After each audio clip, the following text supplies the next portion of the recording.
Hey, this is Katy B and you are visiting blog.promotion-us.com.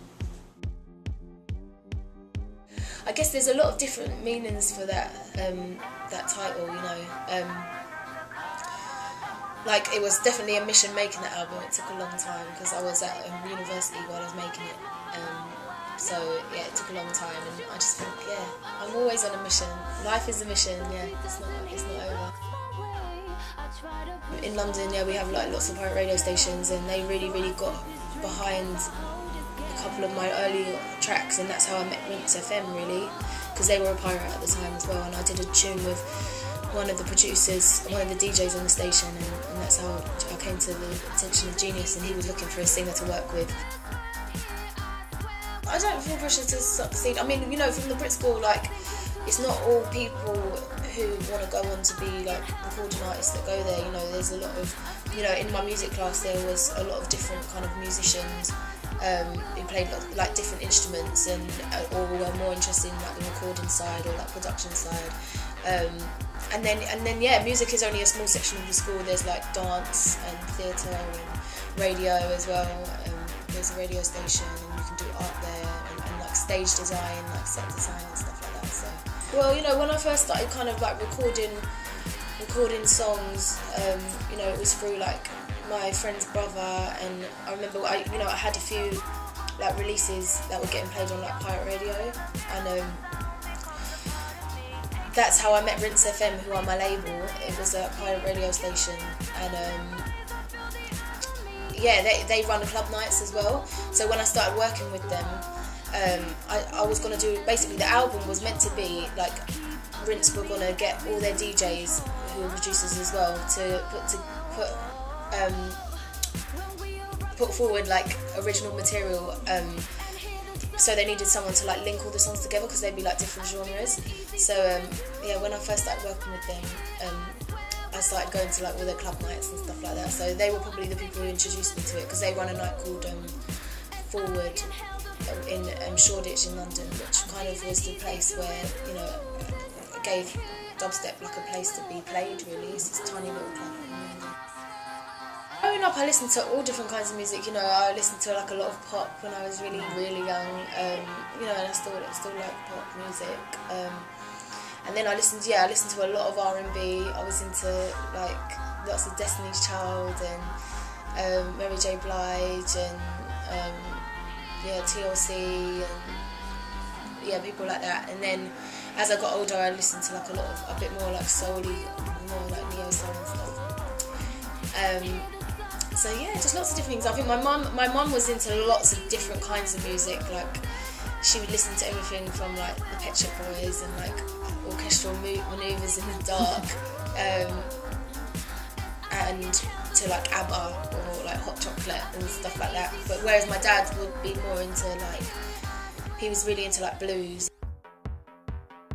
I learnt the piano when I was really young, but it was like classical, so it was really weird. I found it really hard to kind of relate to it, because it wasn't like I was going like my parents were, I just told you what my parents were listening to and what I was listening to, you know, like watching the television and stuff like that. So I think I found it kind of hard to relate to, but I didn't want to stop. It was really weird because I remember asking my mum for piano lessons, and she was like, yeah, of course, because they were really supportive. But she was like, you know, if I pay for these lessons, you're gonna have to practice, because we didn't like have like lots of money or anything. I think when I found out I could sing it, I felt like a lot more free. Like, I didn't feel as nervous like on stage. Like, I do feel nervous before shows and stuff like that. But I feel a bit more kind of comfortable with people in the room when I'm singing. When I'm playing the piano, it's such a like, especially practicing, you're very sort of isolated on your own. So whenever I had to play in front of people, I'd get really nervous. So yeah, I do. So I learnt the piano, and I carried on all the way till I was 18 and did all my grades and everything, and then yeah, and then I just let it go. Yeah, I did my grade 8, and I was like, yes, I've finished. And then I just haven't really played it. So I listened to like a lot of Alicia Keys actually when I was about 11 or 12. She was a massive influence, because I think when she came out, she kind of had that kind of classical piano thing, but with R&B. So I was like, amazing. Like, I really related to her. Like, and I used to buy all her music sheets, sheet music, and like write my own songs over her chords and stuff. I guess my routine before going on stage is just, you know, warming up, and I do a lot of like jumping up and down on stage, so I always have to make sure I like stretch, because I get shin splints, like it's really bad, like afterwards, and then I can't, you know, move after, you know, jumping up and down. It's really weird, but it kind of makes me feel good that at least I'm getting a workout, you know. So yeah, I have to make sure, yeah, I feel really a bit silly, so yeah, doing all my like stretching and stuff, and but I just like to sort of be calm and sort of not really talk that much, and you know, when I'm getting my hair and makeup done and stuff like that, it's quite nice, it's quite relaxing really, so I just like to sort of, yeah, calm down and relax, drinking a lot of water and just sort of, yeah. Basically 2 places I write, either sort of in my bedroom, you know, I always have the music really loud, or I have like headphones on, I have to kind of really feel it, so yeah, I usually have the music really, really loud, or I just sort of in the studio, you know, sometimes my producer, Genius or Zinc, will just kind of leave me in there while they're sort of like going for something to eat. So I'll write then. But I think, you know, the place where I go to write my songs in my head is usually, you know, whatever I work with a lot of like producers who make dance music, like club music, so they write a lot of instrumental music, so I usually get the beat first and then write the track over the top. So it's whatever kind of like the beat makes me feel, like whatever emotion it is, and then I'll just sort of close my eyes and picture myself in that place, like all the furniture and what it looks like, and sort of start walking around this imaginary place and sort of describing it really, and that's how I write songs. The collaboration with Magnetic Man happened because we have the same management, and yeah, I wrote a song, but with Perfect Stranger, I wrote the song just as sort of like a writer. I didn't know who was going to sing it, and then they were like, "Oh, do you want to sing it?" So I was like, "Yeah, cool, let's sing it." Yeah, I guess that song was kind of just about,